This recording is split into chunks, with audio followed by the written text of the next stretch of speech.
The fluorescent lights hummed softly in the sterile corridors of Memorial Children's Hospital as 32-year-old maintenance worker Jake Martinez pushed his cart through the pediatric wing. His gray T-shirt and work jeans were practical rather than elegant, and his hands bore the calluses of someone who had spent years in honest labor. But what set Jake apart from most maintenance staff was his genuine warmth with the young patients he encountered during his daily rounds.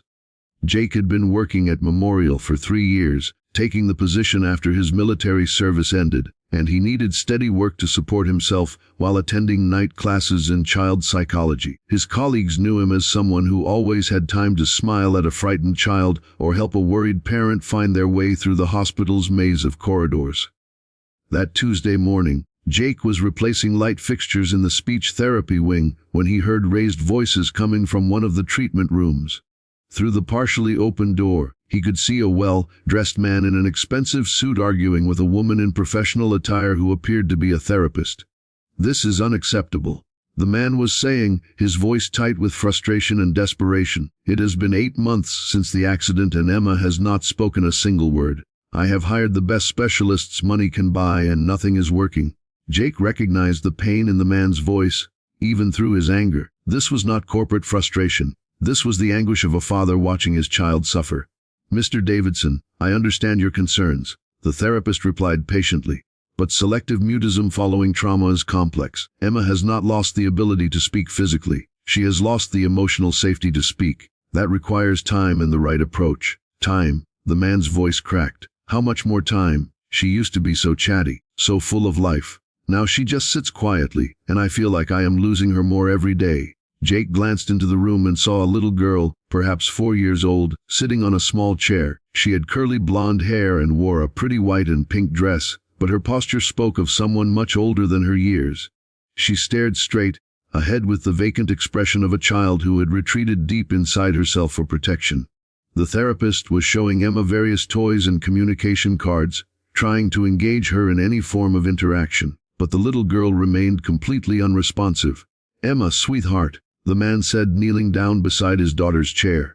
"Daddy is here. Can you look at me? Can you say anything at all?" The little girl did not acknowledge her father's presence, continuing to stare ahead as if she existed. In a world separate from everyone around her, Jake felt his heart break for both father and daughter. He recognized the signs of post-traumatic stress in children, something he had studied extensively in his psychology courses and had witnessed during his military service.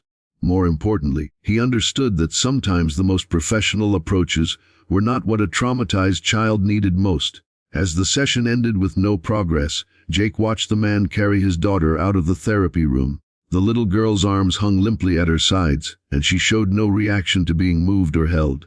"Excuse me," Jake said, approaching the man in the corridor. "I could not help but overhear. I am Jake Martinez and I work here at the hospital." The man looked at Jake with the weary expression of someone who had received countless pieces of unsolicited advice. "I am Richard Davidson. This is my daughter Emma. Mr. Davidson, I know this might sound presumptuous, but I have some experience with children who have experienced trauma. Would you be willing to let me try a different approach with Emma?" Richard stared at Jake with a mixture of desperation and skepticism. "You are a maintenance worker. No offense, but I have already spent hundreds of thousands of dollars on the best child psychologists and speech therapists in the country." "I understand your doubt," Jake replied gently, "but sometimes children respond to people who are not trying to fix them or change them. Sometimes they just need someone who is willing to exist in their world without demanding anything from them. What exactly are you suggesting?" "Just let me spend some time with Emma during my breaks. Not therapy, not treatment, just two people sharing the same space. No pressure, no expectations, no goals except letting her know that she is safe." Richard looked down at his daughter, who continued to show no awareness of the conversation happening around her.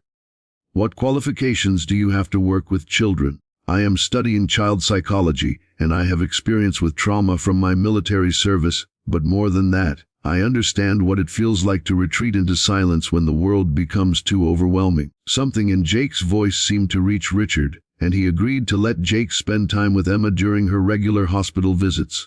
Over the following weeks, Jake would sit with Emma in the hospital's garden courtyard during his lunch breaks. He never tried to make her talk or respond. Instead, he would simply exist in her presence. sometimes reading aloud from children's books, sometimes humming soft songs, sometimes just sitting quietly while birds chirped in the nearby trees. "You know, Emma," Jake said one afternoon as they sat on a bench surrounded by flowers, "I used to know a little girl who loved butterflies. She would spend hours watching them fly from flower to flower, and she said they were like flying rainbows." Emma showed no outward reaction, but Jake noticed that her breathing had become more relaxed and her posture less rigid. "The thing about butterflies," Jake continued, "is that they start as caterpillars who wrap themselves up tight in a cocoon when the world feels too scary. They stay hidden until they feel safe enough to come out and show their beautiful wings." Week after week, Jake continued these gentle sessions. He never pushed Emma to respond or participate. He simply provided a consistent, safe presence while sharing stories, songs, and observations about the world around them. Richard began staying to observe these interactions, initially skeptical, but gradually amazed by the subtle changes he was seeing in his daughter. Emma's posture became more natural, her breathing more even, and occasionally Jake would catch her glancing at the birds or flowers. He pointed out. "Jake," Richard said one evening as they walked to the parking garage, "I have to ask you something. Why are you doing this? You spend your lunch breaks and free time with a child who does not even acknowledge your presence. What do you get out of it?" Jake was quiet for a moment, considering how to explain something that felt so natural to him. "Mr. Davidson, I get the privilege of spending time with a remarkable little girl who is working very hard to feel safe in a world that hurt her. Even if she never speaks again, she deserves to know that there are people who value her exactly as she is. But surely you hope she will speak again." "Of course, I hope for that. But my hope does not depend on her performing or achieving anything. My hope is simply that she feels loved and safe, and that she knows she has choices about how and when she engages with the world." It was during the 6th week of their daily sessions that the breakthrough happened. Jake was reading aloud from a book about a lost puppy, when Emma suddenly stood up from the bench and walked over to where a small bird had landed near the fountain. "Birdie," she whispered so quietly that Jake almost thought he had imagined it. But the word hung in the air between them, the first sound Emma had made in 8 months. Jake's eyes filled with tears, but he kept his voice calm and natural. "Yes, Emma, that is a little brown bird. He looks like he is taking a drink of water." "Thirsty birdie," Emma said, her voice still barely audible, but clearly intentional. From that day forward, Emma began to emerge from her silence gradually and naturally. She started with single words, then short phrases, always in response to something in her immediate environment rather than to direct questions or prompts. The professional speech therapists were amazed by Emma's progress, but Jake understood that the breakthrough had not come from any technique or method. It had come from Emma feeling safe enough to risk communication again. "Jake," Richard said one afternoon as they watched Emma chase bubbles in the garden, laughing and calling out to each floating sphere, "You have given me my daughter back. I meant what I said before. If you could teach her to speak again, I give you everything. What can I do to repay you?" Jake smiled, watching Emma's joy as she discovered her voice again. "Mr. Davidson, you do not owe me anything, but if you really want to do something meaningful, consider funding a program here at the hospital that provides trauma-informed care for children. Not just traditional therapy, but supportive relationships with people who understand that healing happens in many different ways." "You mean hiring more people like you?" "I mean creating opportunities for children to connect with caring adults who are not focused on fixing them, but on simply loving them while they heal at their own pace." 6 months later, Jake stood in the newly opened Davidson Family Healing Center within Memorial Children's Hospital. The program he had helped design provided comprehensive support for children and families dealing with trauma, combining traditional therapy with innovative approaches that emphasized relationship building and emotional safety. Emma, now 5 years old and chattering constantly about everything from butterflies to her favorite books, had become the unofficial mascot of the center. Her recovery had inspired other traumatized children and shown their families that healing was possible. "Mr. Jake," Emma said, tugging on his sleeve as he prepared to begin his shift, "will you read me the butterfly story today?" "Of course, Emma. But first, do you want to help me water the flowers in our garden?" "Yes, and I want to tell them about the butterflies that are sleeping in their cocoons, waiting to feel safe enough to fly."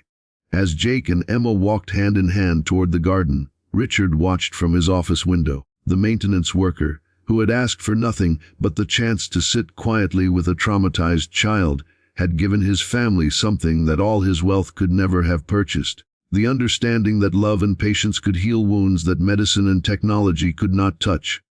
The janitor, who had succeeded where specialists had failed, had taught them all that sometimes the most profound healing happens not through complex interventions, but through the simple act of providing unconditional presence to someone who needs to know they are valued exactly as they are. And the little girl, who had wrapped herself in silence like a protective cocoon, had learned that when the world feels safe again, the most beautiful thing you can do is spread your wings and let your voice soar.